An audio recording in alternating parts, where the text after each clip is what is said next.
in you. So it's all consists of three things in the thing. So the lust of the flesh, lust of the eyes, and the pride of life.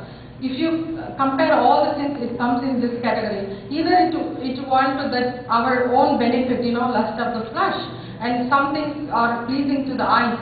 And then in pride of life, we want power, position, lot of things. I need to be accepted. I need to be, in the front lines. So a lot of things of this world keeps in these three things. If you become more and more aware of this, then we can reduce that effect in our lives. So as even Jesus went through the same thing. Can you put up the next slide? So we can compare. Even though Adam and Eve were there, next slide. There is the same thing. Can you look at the slide and say, good for food, that was the lust of the flesh, and pleasing to the eyes was the lust of the eyes, and desirable for wisdom, that was the pride of life.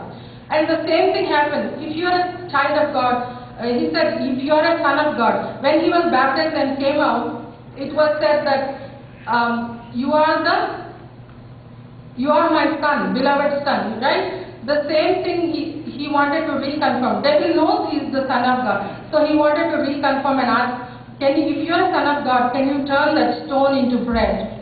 Sometimes we know the Spirit of God led him to learn obedience, and it was same like us. He was walking in this world and he went through that. He doesn't have to prove to the devil, so he overcome that. Hallelujah. Even though there was a lust of flesh, in the beginning he just refused to accept and prove to Satan that he is the Son of God. And he said, kingdom, I'll give you all the kingdom of the earth, and can you bow before me? And that was the lust of the eyes, and he also overcome that.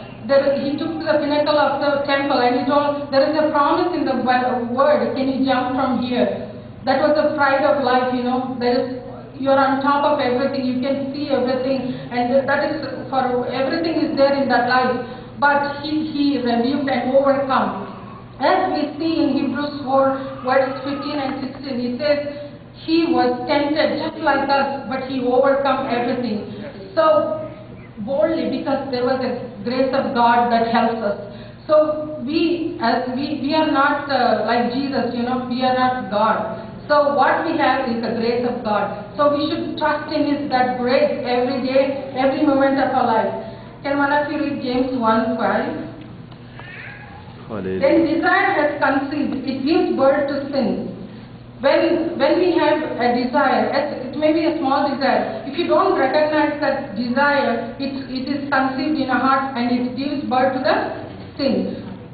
We should not recognize after the sin comes. When the desire itself comes, we should become alert so that you know that you have to reject it. So when it is full grown, it brings forth death. So there are many things in our life we can see that people before they were doing a lot of things and they started dying with HIV, AIDS and everything. So there are some things that leads us to death. So if you're not conscious of these things, it can lead to that. Suppose if you have word in your life, this word that gives life, and it gives a desire to love God, and when it grows, when the word of God more and more grows in your life, it's going to give you life. So if you want life, you need to read this word and become like a part of your life. Can you go without eating in your life? Anybody? If it becomes like word of God becomes your food, spiritual food, and you are going to live eternally for more than you can imagine, that reward is higher. So what happened due to the consequences of sin in the Garden of Eden? They started covering themselves with the fig leaves and they were hiding behind the trees. Sometimes we do mistakes and we have children. We are in a learning process and you want to hide it.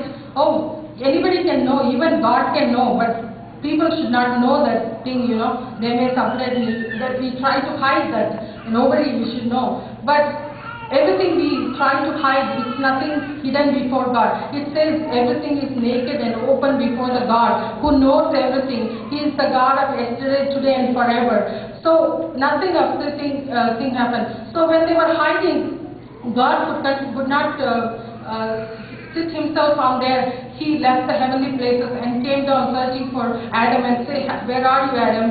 And he killed the animal. An innocent blood was shed for the disobedience of man. And same way Jesus did that. He left the heavenly places and came and died for you and me. So when we come before God, we should be humble and say, I'm a sinner, I need help. Every day we should be able to say, I need help. Whether you may be preaching or you may be singing, you may be a spiritually grown person, but never forget to ask the help of God and the Holy Spirit. So that helps us and gives us strength each day to think. It's an evil world, but to walk as a child of God, we need His grace and mercy and the lost fellowship. Sometimes we do mistake and we don't want to pray, when we come to church we are praying, but when we go back home, no more desire to pray, no more desire to sing. There are sometimes like children, we have to make them to sing, they don't have voice. I see beautiful voice here, but when they come home, they have no more voice. So, no more pleasure in seeking God. So what happens?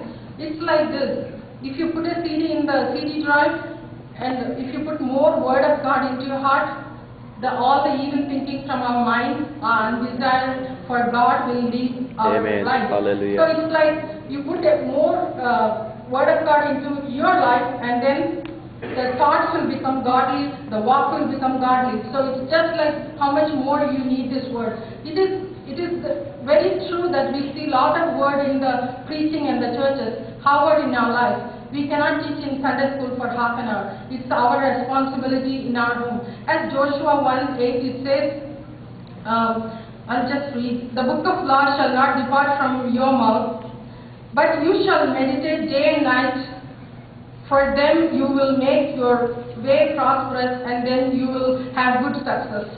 Today we see a lot of prosperity gospel.